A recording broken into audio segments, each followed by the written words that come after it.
नमस्कार दोस्तों, मैं हूँ गनिका सिंह और आप सभी का स्वागत करती हूँ मेरे चैनल गनिकाज़ व्यू में। कैसे हैं आप सब? ये बताने के लिए हमेशा की तरह कमेंट बॉक्स में जय श्री हरि विष्णु ज़रूर लिखें। तो चलिए दोस्तों, आज इस वीडियो में हम जानेंगे एकादशी। फाल्गुन माह की कृष्ण पक्ष एकादशी तिथि कब से प्रारंभ हो रही है, कब समाप्त हो रही है, विजया एकादशी का व्रत हमें कब रखना है और पारण का शुभ मुहूर्त क्या रहेगा, एकादशी के दिन सुबह से लेकर शाम तक के संपूर्ण नियम विधि आज इस वीडियो में हम जानेंगे। तो बने रहिए मेरे साथ मेरे चैनल पर।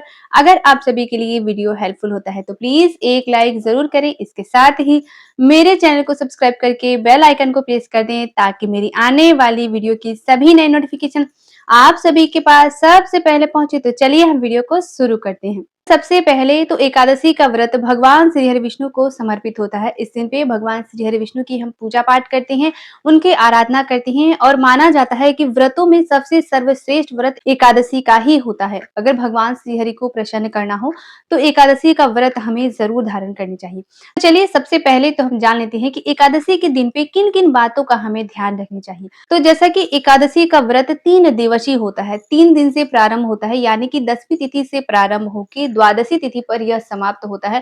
ठीक है, 10वीं तिथि के दिन अच्छे से स्नान ध्यान करके जितनी भी महिलाएं ये व्रत रखती हैं उनको अच्छे से अपने बालों में शैम्पू वगैरह कर लेनी चाहिए, क्योंकि एकादशी के दिन पे हमें बालों में शैम्पू वगैरह नहीं करनी चाहिए, ना ही नेल कट वगैरह हम करते हैं।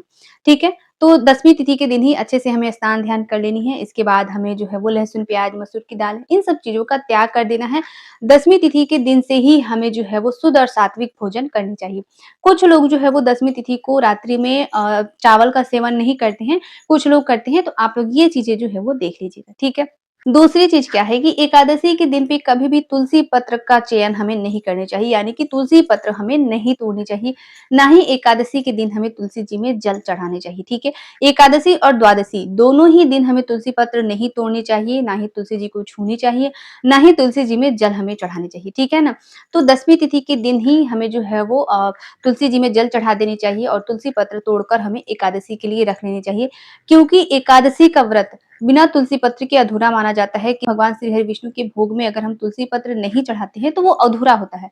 तो इसीलिए हमें 10वीं तिथि के दिन ही सब कुछ जो ये कार्य जो है वो कर रख लेनी है। ठीक है ना, तो चलिए मैं आपको बता दूं कि तिथि कब से प्रारंभ हो रही है, व्रत हमें कब रखना है। तो देखिए, एकादशी तिथि प्रारंभ हो रही है 12 फरवरी दिन गुरुवार को दोपहर में 12:25 पर और वहीं एकादशी तिथि समाप्त हो रही है 13 फरवरी दिन शुक्रवार को दोपहर में 2:30 तक। ठीक है, तो जब भी 2 दिनों की एकादशी तिथि लगती है तो दूसरे दिन की एकादशी का व्रत हमें करनी चाहिए। ठीक है, तो इसके ठीक है, तो इस बार फाल्गुन मास की कृष्ण पक्ष एकादशी यानी कि विजया एकादशी का व्रत हमें कब रखना है, 13 फरवरी दिन शुक्रवार को।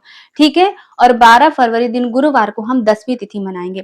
तो देखिए, 10वीं तिथि जो कि गुरुवार के दिन है, तो गुरुवार के दिन भी तुलसी पत्र नहीं तोड़नी चाहिए। ठीक है ना ही तुलसी जी में हम जल चढ़ाते हैं।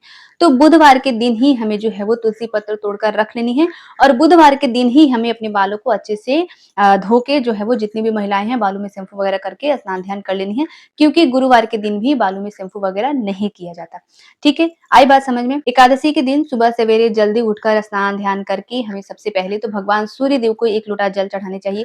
इसके बाद हो सके तो इस दिन पे हमें पीले रंग का वस्त्र धारण करना है। ठीक है, चाहिए पैरों में महावर वगैरह लगा के सिंदूर वगैरह हम इस दिन पे लगा सकते हैं। ठीक है, इसके बाद हमें भगवान श्री हरि विष्णु की विधिवत पूजा अर्चना करनी चाहिए। भगवान को हम पीले रंग का आसन देते हैं। ठीक है, जनेऊ चढ़ाते हैं, पीले रंग का वस्त्र चढ़ाते हैं, पीले रंग का भोग हम लगाते हैं। ठीक है, जैसा कि हम जो है वो पीले फलों का भोग लगा सकते हैं, केला वगैरह का जो मिल जाता है वही हमें भोग लगानी चाहिए। अन्न का भोग इस दिन पे हमें नहीं लगानी है, इन सब चीजों का ध्यान रखना है। अच्छे से विधिवत हमें पूजा पाठ करके इसके बाद हम जो है वो कुछ भी जल वगैरह पी सकते हैं, फल फलाहार कर सकते हैं। निर्जला व्रत नहीं होता है। ठीक है, एकादशी का व्रत निर्जला नहीं होता है। फिर संध्या के समय भी अच्छे से स्नान ध्यान करके हमें भगवान की विधिवत पूजा अर्चना करके दूसरे दिन हमें अपने व्रत का पारण करना चाहिए। पारण करने से पहले हमें कुछ न कुछ दान जरूर करना चाहिए और पारण शुभ मुहूर्त में ही करना चाहिए। तो देखिए, द्वादशी तिथि प्रारंभ हो रही है 13 फरवरी दिन शुक्रवार को दोपहर 2:31 पर और वहीं द्वादशी तिथि समाप्त हो रही है 14 फरवरी दिन शनिवार को शाम के समय 4 बजे।